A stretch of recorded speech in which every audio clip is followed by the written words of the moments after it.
Good morning, everybody. I am here with Pastor Carl, and I am Pastor Vicky, and we are bringing you this week's Discover Verb. And Pastor Carl, I got a very important question for you. Okay. What do earthquakes have to do with faith?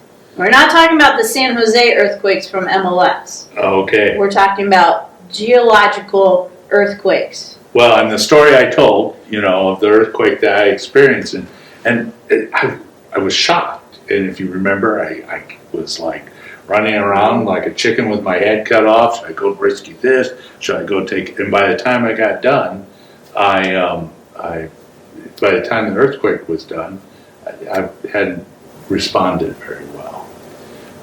Except that those around me responded by preparing, by the buildings being earthquake resistant, etc. So thankfully, nothing happened to me or Matthew.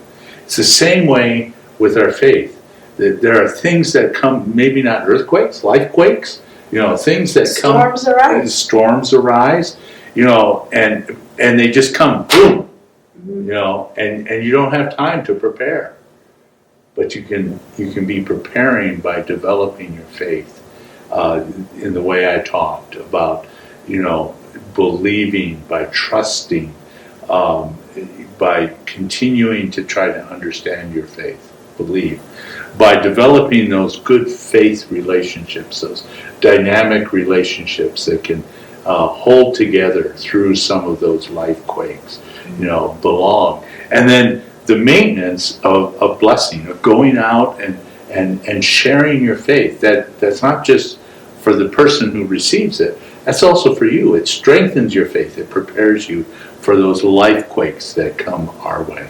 So how do we prepare for these life quakes in our 160 hours of the week? What does that look practically? Well, I think it looks like, things, devotional time, being involved in church and Bible study, developing good relationships and friendships with folks within the church that when you're, that you can take stuff to, and they can take stuff to you, and then being about a mission, being willing to reach out, developing good friendships and relationships outside the church, outside, not a Christian, so that you can reach out with that gospel. Every one of those things prepare you for those life quakes. Because when they happen, they happen. And they're going to happen.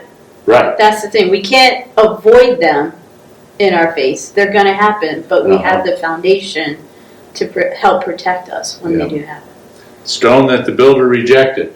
Most of us, and most of us don't reject it, but sometimes we forget about it. And this is a way to not do that. Yeah. Well, there you have it, is that cornerstone is Jesus in our lives, and he gives us that foundation because the storms and the earthquakes of life are going to happen. But we spend time with him in the everyday so that when they do happen, we're best prepared. And that is your Discover Verb for this week. You have a wonderful week, and we'll see you in worship.